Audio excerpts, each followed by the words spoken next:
குடும்பத்திற்கு ஆசீர்வாதம் என்று நாம் எதை சொல்வோம்?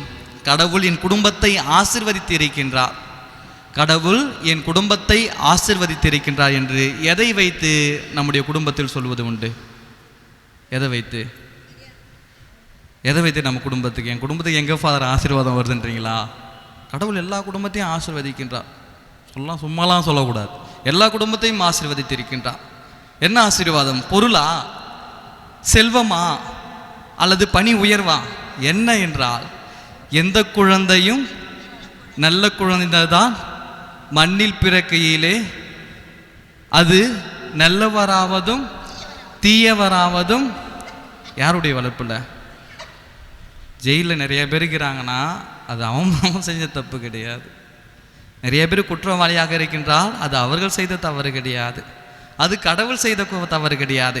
எனவே ஆசீர்வாதம் என்றாலே, செல்வம் என்றாலே குழந்தை தான்.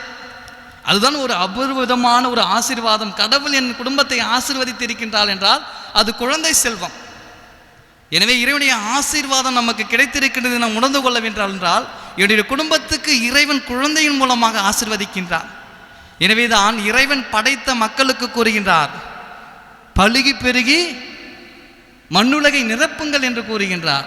நீங்கள் சந்தோஷமா வாழுங்க, மகிழ்ச்சியா வாழுங்க, செல்வத்தோடு இருங்க என்று இறைவன் கூறவில்லை. குழந்தை செல்வம் தான் ஆசீர்வதிக்கப்பட்ட செல்வம். எனவே இந்த குழந்தை வளர்ப்பு என்பது மிகவும் அவசியமான ஒன்று.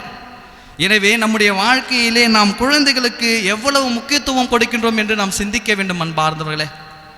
எனவே எப்படிப்பட்ட குழந்தை என்னிடம் இருக்க வேண்டும்? எல்லா குழந்தையுமே நல்லா இருக்குன்னு ஆசைப்படுவோம். ஏதாவது ஒரு குழந்தைக்கு நிறம் சரியில்லை என்றா, அல்லது அந்த குழந்தைக்கு முக அழகு இல்லை என்றா, அல்லது ஏதாவது ஒரு குறைபாடு இருந்திருந்தா, அல்லது கண் பார்வை இல்லை என்றால், அல்லது உடல் வளர்ச்சி இல்லை என்றால், அல்லது கால் வளர்ச்சி இல்லை என்றால் என்ன பண்ணுவோம்? குழந்தையை வளர்க்குறோமா? வளர்க்குறது கிடையாது. இது இறைவன் கொடுத்தது, அது நம்முடைய தவறு, கடவுளுடைய தவறு கிடையாது. எனவே கூறுவார்கள், கடவுள் என்னை சபித்து விட்டார், கடவுள் என் குடும்பத்தை ஆசீர்வதிக்கவில்லை என்று சொல்வார்கள். அது தவறு. கடவுள் எப்பொழுதும் நமக்கு நன்மையே செய்யக்கூடியவர்கள். மனிதர்கள் தான் தீங்கு செய்யக்கூடியவர்கள், நாம் தான் தீங்கு செய்யக்கூடியவர்கள். கடவுள் அப்படி கிடையாது. கடவுள் ஆசீர்வதித்துக் கொண்டே இருக்கின்றார். ஆனால் கடவுள் கொடுத்த அந்த குழந்தை செல்வத்து, நல்ல குழந்தை, அழகான குழந்தை இருந்தா நான் வளர்ப்பேன், இல்லை நான் வளர்க்க மாட்டேன். இதில் வேற மாமியார் சொல்லுவாங்க, என்ன குழந்தை வேணும்? எனக்கு ஆண் குழந்தை தான் வேணும். ஏண்டி ஒரு ஆண் குழந்தை பெற்று கொடுக்க மாட்டியா? நான் அவங்க என்ன பண்ணுவாங்க? அந்த தம்பதியர்கள் இறைவனிடம் மன்றாடி மடிப்பிச்சை கேட்டு குழந்தையை பெற்று இருப்பார்கள். எவ்வளவு வரம் காத்து பெற்று இருப்பார்கள். ஒரு சில பெரியவர்கள் அதை பார்ப்பாங்க, என் குடும்பத்துக்கு ஒரு ஆண் வாரிசு பெற்று கொடுக்க மாட்டியா? நான் அவங்கனா பேங்கா வச்சிருக்காங்க, இல்லை அவர்கள் முடிவெடுத்து பெற்றுக் கொடுப்பதா? எவ்வளவு குடும்பத்திலே எவ்வளவு பிரச்சனை. அந்த பெண் குழந்தை ஏற்றுக்கொள்ளாமல் ஒரு ஆண் குழந்தைக்காக காத்து கொண்டு இருக்கின்றார்கள். அனைத்து குழந்தைகளும் இறைவனால் ஆசீர்வதிக்கப்பட்டு இருந்தது. ஒருவேளை திருமுழுக்கு யோவான் பிறக்கவில்லை என்றாலும் இறைவன் ஒருவேளை பெண் குழந்தையாக கூட கொடுத்திருக்கலாம். எனவே அதை தாங்கக்கூடிய சக்தி இறைவன் அனைவருக்கும் கொடுத்திருக்கின்றார். எனவே என்னுடைய குடும்பத்தில் இறைவன் எப்படிப்பட்ட குழந்தைகள் கொடுத்தாலும் நான் அதை வளர்ப்பதற்கு தயாராக இருக்கின்றேன் என்று எத்தனை மனிதர்கள் இதை ஒப்புக்கொள்ள முடியும்? எத்தனை குடும்பத்தில் ஏற்றுக்கொள்ள முடியும்? எவ்வளவு சிசுக்கொலை, எவ்வளவு அபாஷன், எந்த குழந்தையும் ஏற்றுக்கொள்ளவில்லை. ஸ்கேன் பார்த்து உடனே அழிச்சிருது. எனவே நாம் அனைவரும் கொலையாளியாக மாறிக்கொண்டு இருக்கின்றோம் அன்பார்ந்தவர்களே. அது மட்டுமல்ல, குழந்தை வளர்ப்பு என்பது என்னுடைய பிள்ளைகளுக்கு நான் செல்லத்தை கொடுக்கின்றேன், சுதந்திரத்தை கொடுக்கின்றேன், அவருடைய வாழ்க்கையை நாம் அழித்து கொண்டு இருக்கின்றோம். அதை அழித்து கொண்டு இருக்கின்றோம். என்னுடைய தாய் என்னை அடித்த ஒரே அடிதான் நான் இவ்வளவு அளவு வளருவதற்கு உதவியாக இருந்தது. எனவே எனக்கு எது நல்லது எது தீயது என்று என்னுடைய பெற்றோர்கள் அறிந்திருக்க வேண்டும். எனவே என்னுடைய குழந்தைகளுக்கு நீங்கள் செல்வம் சேர்த்து வைப்பது முக்கியம் அல்ல, அவன் சம்பாரிச்சுக்குவான். நான் அடிக்கடி சொல்ற ஒரே வார்த்தை, தயவு செய்து சேர்த்து வைக்காதீங்க. அவனுக்கு உலக வாழ்க்கையை கற்றுக் கொடுங்கள்.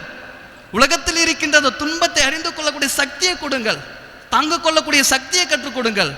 செல்லத்தை ஊட்டி வளர்க்காதீங்க, அவன் வளர்ந்து விடுவான். அவனுக்கு கல்வி அறிவும் ஒழுக்கத்தையும் பக்தி முயற்சிகளும் கொடுங்கள். அப்படி கொடுக்கின்ற பொழுது உங்களை விட, நீங்கள் சம்பாதித்ததை விட பல மடங்கு அவன் வளர்ச்சி அடைவதற்கு இறைவன் உறுதுணையாக இருப்பார் என்பதுதான் இறைவன் நமக்கு கொடுக்கின்ற ஆசீர்வாதமாக இருக்கின்றது. எனவே குழந்தைகளுக்கு அணிகளை போட்டு, தங்கங்களை போட்டு, ஆபரணங்களை போட்டு அழகு பார்ப்பதை விட குழந்தைக்கு அறிவையும் ஞானத்தையும் ஒழுக்கத்தையும் ஆன்மீகத்தையும் சொல்லிக் கொடுக்கின்ற பொழுது அந்த குழந்தையானது இறைவனுடைய ஆசி பெற்ற குழந்தையாக மாறுகின்றது அன்பார்ந்தவர்களே. எனவே எந்த ஒரு குறையில்லாமல் குழந்தை ஏற்றுக்கொள்ள முடியுமா? அன்னை தெரசா மடத்திற்கு செல்கின்ற பொழுது ஒவ்வொரு குழந்தையும் அங்கு அழகாக இருக்கும், ஆனால் ஒரு குறைபாடோடு இருக்கும். அவர்களும் ஒரு மனிதர்கள் தான். அவர்கள் அந்த குழந்தையை தான் குழந்தை போன்று அவர்கள் வளர்க்கின்றார்கள். ஆனால் நம்ம என்ன பண்ணுவோம்? ஒருவேளை சாப்பாடு கொடுத்து பெருமையாக பேசுவோம். நம்ம அந்த அன்னை தெரசா கான்வென்ட்டுக்கு ஹெல்ப் பண்ணியிருக்கேன், இதுமாரி குழந்தைகளுக்கு உதவி செய்திருக்கின்றேன். அன்பார்ந்தவர்களே, ஆரோன் ரொசாரி என்னுடைய பெயர் கொன்ற ஒரு குடும்பத்தினார். அவர்களுக்கு 3 குழந்தைகள். எனவே 3 குழந்தைகள், ஒரு குழந்தை பெரியவன், நன்றாக இளங்கோ, நல்ல வளர்ச்சி உடையவன், நன்றாக இருக்கக்கூடியவன். மீதி 2 குழந்தையானது அவர்கள் வீட்டிலே வளர்த்து கொண்டிருந்தார்கள். ஆனால் அவர்களுக்கு 3 குழந்தை. அந்த ஆரோன் ரொசாலி அந்த 3 குழந்தைகள் அவர் பாதுகாத்து வளர்த்து கொண்டு இருக்கின்றார்கள். ஆனால் அந்த ஒரு குழந்தை மட்டும் படிக்க அனுப்புறது, வெளியே அனுப்புறது வந்துட்டே இருந்தாங்க. ஆனால் மீதி 2 குழந்தைகள் வீட்டுக்குள்ளே வளர்த்திருந்தார்கள். எங்களுக்கு எவ்வளவோ சந்தேகம், எப்படி இருக்கு அந்த குழந்தை. ஆனால் வருடத்திற்கு ஒரு முறை அந்த குழந்தைகள் அவர்கள் ஆலயத்திற்கு கொண்டு வருவார்கள். அப்பொழுது நான் பார்த்து வியந்தது அந்த 2 குழந்தைகளும் மன வளர்ச்சி உள்ள குழந்தைகள், உடல் வளர்ச்சியற்ற குழந்தைகள். எனவே அந்த 2 குழந்தைகளும் அந்த பெற்றோர்கள் வளர்க்கின்றார்கள், இன்றும் வளர்த்து கொண்டு இருக்கின்றார்கள். இதுதான் இறைவனுடைய ஆசீர்வாதம். எனவே என்னுடைய குழந்தையை வளர்க்க முடியாது சொல்கிறார். அது நான் பெற்றெடுத்த குழந்தை, என்னுடைய ரத்தம், கடவுள் கொடுத்த ஆசீர்வாதம் என்று அந்த குடும்பத்தில் உள்ள அந்த தம்பதியர்களும் அந்த பெரிய பிள்ளையும் அந்த 2 குழந்தைகளை வளர்த்து இன்னும் அதுகளுக்கு பணிவிடை செய்து கொண்டு இருக்கின்றார்கள். நினைச்சிருந்தா எங்கேயாவது இடத்துல சேர்த்திருக்கலாம். எனவே அவர்கள், நான் வளர்த்து கொள்வேன் ஃபாதர், எனக்கு எந்த ஒரு துன்பமும் கிடையாது, இது கடவுள் கொடுத்தது. இன்னும் அந்த குழந்தை பெரியவளாக இருக்கின்றது, நடக்க முடியாது, பேச முடியாது, உடைகள் அனைத்தையும் அந்த 2 பெற்றோர்கள், அந்த 2 குழந்தைகள், அவளுக்கு வயது 38 இருக்கலாம், 28, எனக்கு சரியாக தெரியவில்லை. ஆனால் இது ஒரு உண்மை சம்பவம். இன்றும் அந்த குழந்தைகளை அவர்கள் பார்த்து கொண்டு இருக்கின்றார்கள். நான் பார்வை வேலைக்கு செல்கின்றார்கள். அந்த ஆறும் அவர் கோவிலிலே பணியாற்றி கொண்டு இருக்கின்றார். எனவே இறைவன் அந்த குடும்பம் ஏழையாக இருந்தாலும், அவர்கள் வளர்ச்சி இல்லாமல் இருந்தாலும், எந்த வளர்ச்சி இல்லாமல் இறைவன் அவர்கள் இந்த குடும்பத்தை ஆசீர்வதிப்பார் என்று என்னுடைய உள்ளத்திலே நான் நினைப்பது உண்டு. எனவே கடவுள் ஒவ்வொரு குடும்பத்தையும் ஆசீர்வதித்திருக்கின்றார். எனவே என்னுடைய குடும்பத்தில் இந்த குழந்தைகளை கொடுத்திருக்கின்றார். இந்த குழந்தைகளை நான் வளர்த்து, ஞானத்திலும் அறிவிலும் வளர்த்து, இதன் மூலமாக இறைவனுக்கு நான் புகழ் சேர்ப்பேன் என்று ஒவ்வொரு பெற்றோரும் சொல்லக்கூடிய வார்த்தையாக இருக்க வேண்டும். எனவே தான் நற்செய்தியை பார்க்கின்ற பொழுது எலிசபெத் அம்மாவும் அவருடைய கணவர் சக்கரையாவும் மலடியாக இருக்கின்றார்கள். எனவே அந்த காலகட்டத்தில் குழந்தை இல்லை என்றால் அது சபிக்கப்பட்டவர்கள், கடவுளுடைய சாபத்தை பெற்றவர்கள், பாவம் செய்தவர்கள். எனவே எவ்வளவு இழிவை அவர்கள் அனுபவித்திருக்க வேண்டும். எனவே கடவுள் அவர்களை ஆசீர்வதிக்கின்றார். எனவே திருமுழுக்கு யோவானுடைய பிறப்பின் மூலமாக மலடி என்கின்ற சொல்லை அவர் அகற்றுகின்றார். எனவே அது ஒரு ஆசீர்வாதம்.